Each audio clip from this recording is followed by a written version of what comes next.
Gue inget banget, dulu pas gue masih SMA, gue itu orangnya pemalas banget. Karena gue ngerasa, untuk apa belajar serius kalau ujung-ujungnya yang juara tetap itu juga. Tapi pada suatu hari, ada satu murid cewek pindahan yang masuk ke kelas gue. Dia ini pindahan dari kelas olahraga gitu, bisa dibilang atlet lah. Tapi karena suatu cedera, dia jadinya nggak bisa ngelanjutin karirnya sebagai atlet. Makanya sekolah pindahin dia dari kelas olahraga. Dan ya kebetulan itu kelas gue. Teman-teman sekelas gue pada excited banget. Gara-gara selain yang pindah itu atlet yang populer di sekolah gue, dia ini bisa dibilang cantik lah. Atau mungkin bisa bilang paling cantik. Karena ya dulu cewek pertama yang ngebuat gue tertarik itu dia. Ya meskipun gue nggak pernah buat gerakan buat ngedeketin dia, tapi ya nggak bisa dipungkiri, gue ini pengagum dia. Singkat cerita, dia kebagian duduk di samping gue. Gue di sini ngerasa kesel sama seneng. Gue kesel gara-gara teman ngobrol gue dipindahin gara-gara ini cewek. Tapi gue seneng juga karena dia duduk di samping gue. Di situ gue ngerasa kayak kesempatan gue nih. Tapi rupanya gue salah. Gue udah ciut duluan pas ngeliat teman-teman gue yang lain udah ngedeketin dia. Karena pada saat itu gue ngerasa kalau gue ini udah kagak ganteng, ranking 20-an lagi. Jadinya gue mikir, daripada gue usaha terus entar kecewa, mendingan gue diem aja. Dan ya gara-gara keputusan itu, meskipun duduk gue sama si cewek ini bersebelahan, samping-sampingan, tapi kita nggak pernah ngobrol sama sekali dan nggak ada yang inisiatif buat mulai obrolan. Tapi sampai suatu ketika pas kelas gue kepilih buat tampilin pentas seni mingguan yang udah jadi tradisi sekolah gue kan kebagian peran jadi pembawa acara tuh. Kalau bahasa simpelnya jadi MC lah. Terus karena gue punya walas yang semangat banget kalau ada acara-acara beginian, jadi kita 11 H-30 sebelum acara udah disuruh latihan tuh sama wali kelas gue. Jadi selama sebulan itu gue sama teman-teman sekelas gue latihan mulu tuh sepulang sekolah. Dan juga walas gue effort banget, dia sampai-sampai ngeminjamin kontrakan kosong dia buat kami pakai latihan. Singkat cerita, H-20 sebelum acara pentas seni dimulai, di tengah-tengah latihan tiba-tiba guru gue datang tuh, terus beliin roti sama susu buat kami. Dan ya orang-orang pada berhenti latihan dan duduk serta makanan yang udah disiapin guru gue. Tapi pas itu gue kagak langsung makan karena apesnya gue kedapatan panggilan alam. Jadinya gue pergi dulu gerak ke WC.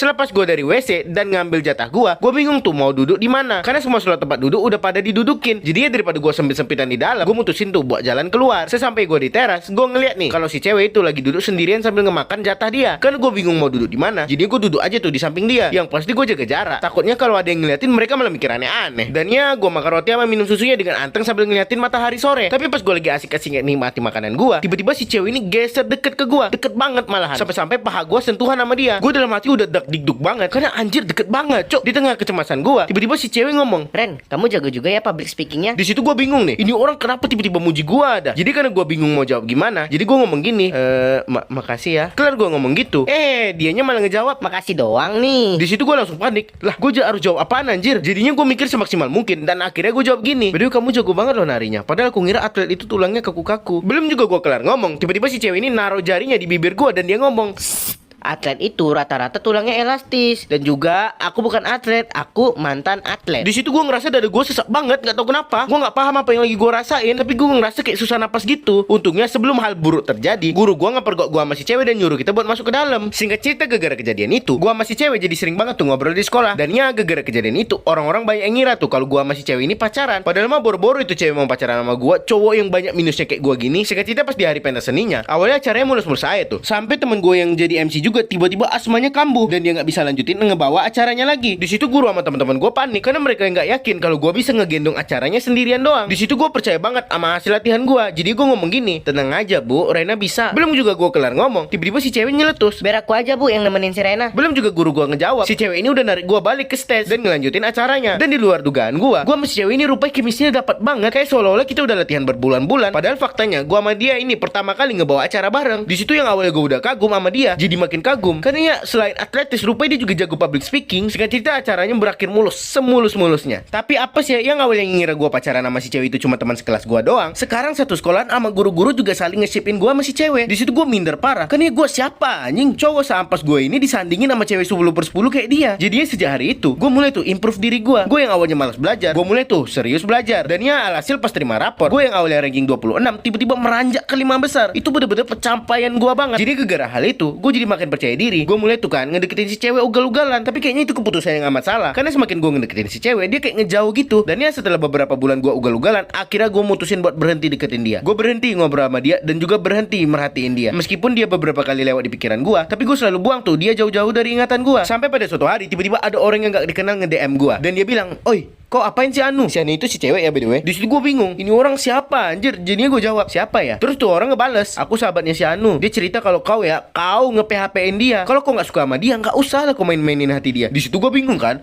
mainin? Ya kali cowok seminus gue ngemainin dia. Jadi gue jawab gini, Maksudnya? Terus sahabatnya si cewek ini ngejelasin tuh semuanya dan juga ngejelasin alasan kenapa si cewek itu ngejauhin gua. Sebenarnya si cewek itu bukan ngejauhin gua karena dia kagak suka sama gua, tapi karena dia nggak nyangka kalau gua yang awalnya pasif tiba-tiba jadi agresif. Simpelnya hati dia belum siap lah. Gegara tahu ini, gua langsung tuh telepon si cewek dan ngajakin dia ketemuan di taman. Singkat cerita keesokan harinya, gua OTW kurang dari 30 menit waktu yang udah kami janjikan. Tapi pas gua lagi nunggu lampu merah berubah jadi lampu hijau, gua ngelihat ada nenek-nenek yang pelangap-pelongo. Gua mulai pengen cuekin aja karena itu juga bukan nenek gua, tapi nggak tahu kenapa hati gua ini kedorong tuh buat nolongin si nenek. Jadi gua banting stang dan jalan ke arah si nenek. Gua tanya-tanyain si nenek kan mau kemana. Jawabnya dia mau pulang. Gue tanyain jalan rumah dia kemana, tapi dianya malah kagak tahu. Tapi untungnya pas dia sebut ciri-ciri perumahannya, gue langsung tahu. Jadi gue langsung cus tuh nganterin si nenek ke rumahnya. Sesampainya di rumah dia, gue ngerasa familiar sama rumah si nenek ini. Kayak pernah ngeliat gitu gue, tapi gue kagak inget pernah ngeliat di mana. Selesai gue anterin si nenek ke dalam, anaknya si nenek ini ngajakin gue ngobrol ke dalam dulu. Sampai nggak kerasa hari udah sore aja. Dan mendadak gue inget kalau gue udah janji sama si cewek. Jadi di situ gue langsung buru-buru pamit dan cus berangkat ke arah taman. Sesampainya di taman, gue ngeliat kalau si cewek ini duduk sendirian di bangku taman dengan masang muka cemberut gitu. Kan gue ngerasa bersalah. Gue langsung nyamperin dia dan minta maaf. Di situ si cewek cuma diam aja. Sampai-sampai dia dapat telepon dari keluarganya kalau nenek dia udah pulang ke rumah. Gue ngedenger itu bingung. Kok ceritanya kayak kagak asing ya? Jadi gue ngomong gini, kamu tinggal di perumahan bla bla bla. Terus dia jawab, Iya, kamu kok tahu? di situ gue dengan spontan dijawab, oh jadi itu nenek kamu yang aku tolongin. Terus si cewek kaget dan tiba-tiba terdiam. Kan gue ngerasa ini kesempatan emas. Jadi gue langsung gas nembak dia.